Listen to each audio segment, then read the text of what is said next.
Chères consoeurs et chers confrères de l'Académie d'agriculture, tout d'abord, je vous remercie sincèrement de mon élection comme membre titulaire à l'Académie d'agriculture au titre de la section 9 agrofourniture.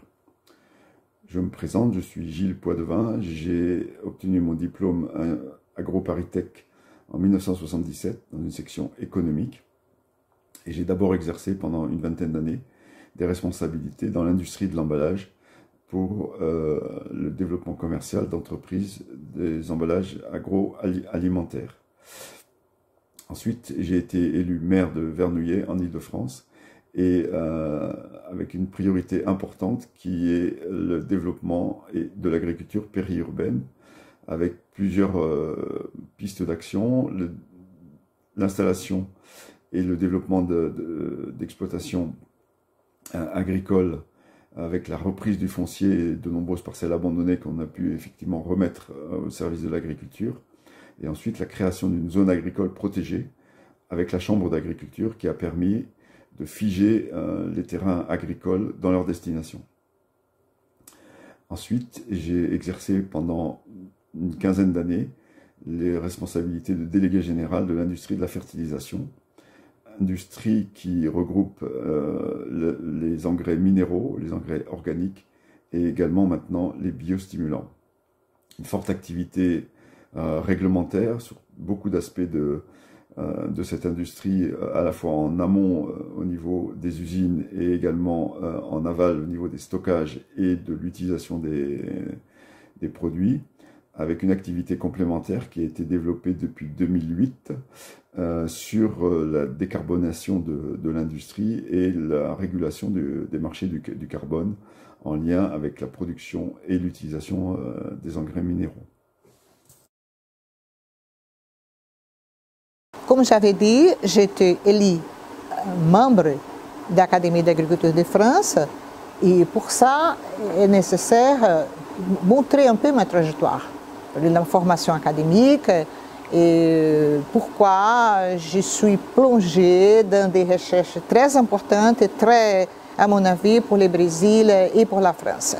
Alors, j'ai commencé ma vie professionnelle déjà comme professeur et comme chercheur du programme d'amélioration de la canne à sucre, mais avant ça, j'ai fait une graduation, j'ai fait une graduation au Centre de sciences agraires et ensuite je suis partie pour un master en gestion et administration rurale à l'Université fédérale de l'État de Pernambuco. Ensuite, je suis partie pour la belle France pour suivre une formation DDoA à la Sorbonne, une formation en sociologie et anthropologie de la politique. J'étais élève du professeur Maxime Aubert, qui était mon directeur de thèse. Finalement, je suis partie pour faire une nouvelle formation avec M. Ignace Sachs à l'École des hautes études en sciences sociales, une formation sur la recherche comparative sur le modèle de développement.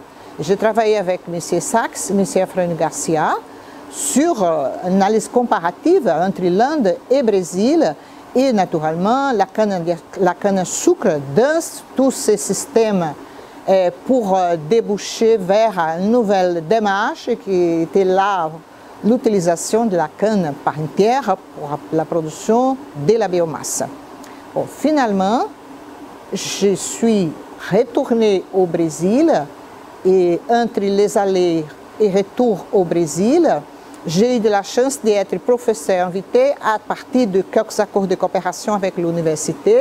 Je suis passée par l'école des Parisiens pour la formation d'architecture comme professeur invité, également à l'école des hautes études en sciences sociales, l'UNIRA, CIRED, CIRAD, Aficaz, ERCAN, toutes ces institutions qui développent des recherches pour la canne à sucre et d'autres recherches. Avec plaisir, j'ai eu tous ces rapports avec tous ces chercheurs qui ont bien contribué pour ma formation professionnelle également et scientifique.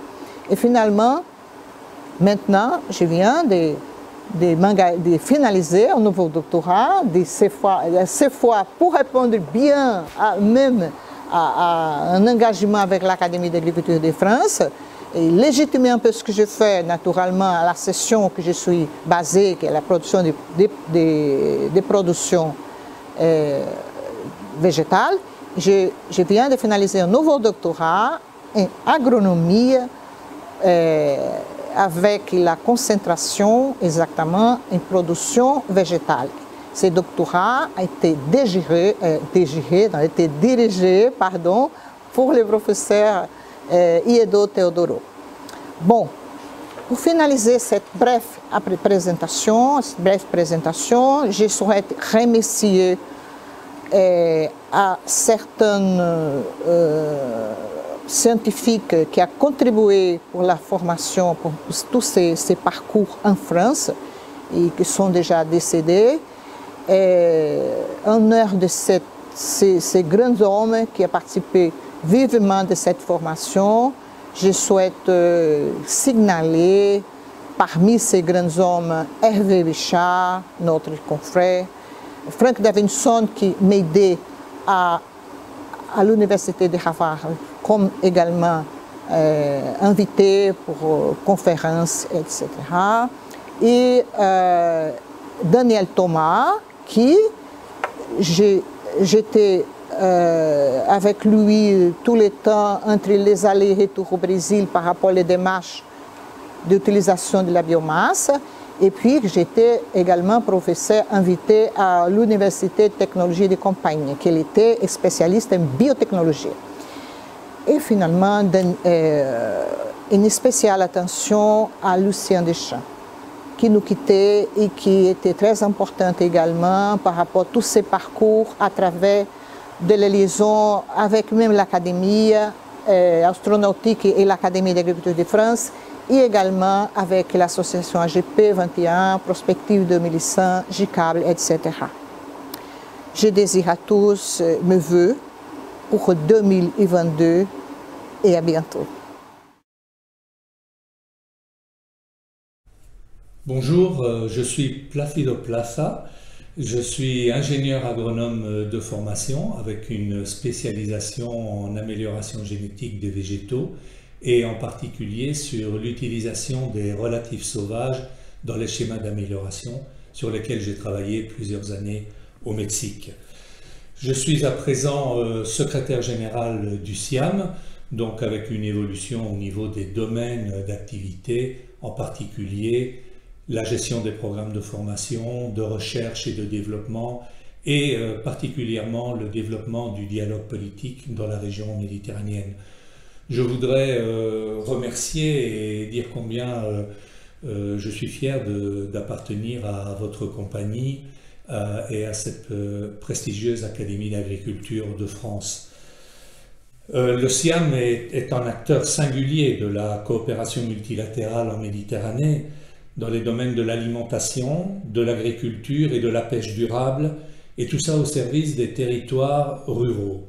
Ces missions, elles s'articulent autour de 3 objectifs: renforcer la sécurité alimentaire et nutritionnelle en favorisant des systèmes alimentaires plus soutenables et en luttant contre toutes les formes de gaspillage. De soutenir le développement inclusif en investissant dans les nouvelles générations et dans les territoires les plus fragiles.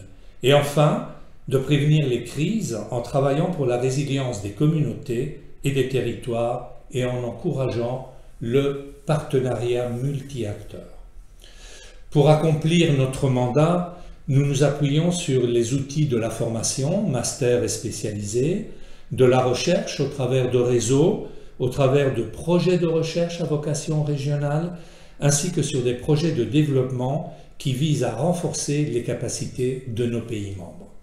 Mais aussi, comme je vous l'ai dit, sur le développement du dialogue politique au travers de réunions ministérielles et au travers de la mise sur pied de partenariats institutionnels pour mener à bien nos missions.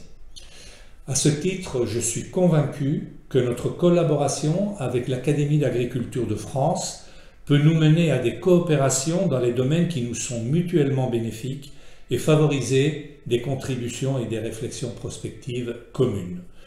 Nous voulons tirer le meilleur parti de nos atouts respectifs et de nos complémentarités pour répondre au mieux aux défis émergents. Merci. Bonjour, je suis Rémi Slama, je suis directeur de recherche à l'INSERM et j'ai une formation d'ingénieur généraliste, d'ingénieur agronome, de docteur en santé publique de l'université Paris-Saclay. Je suis par ailleurs responsable d'une équipe d'épidémiologie environnementale où nous nous intéressons à l'effet des facteurs environnementaux et notamment polluants atmosphériques, perturbateurs endocriniens et l'exposome dans son ensemble, c'est-à-dire l'ensemble des facteurs auxquels nous sommes exposés tout au long de la vie, sur la santé humaine, notamment dans le contexte des expositions précoces, mais aussi à l'âge adulte. Nos travaux s'appuient principalement sur des cohortes et une approche d'études d'impact sanitaire.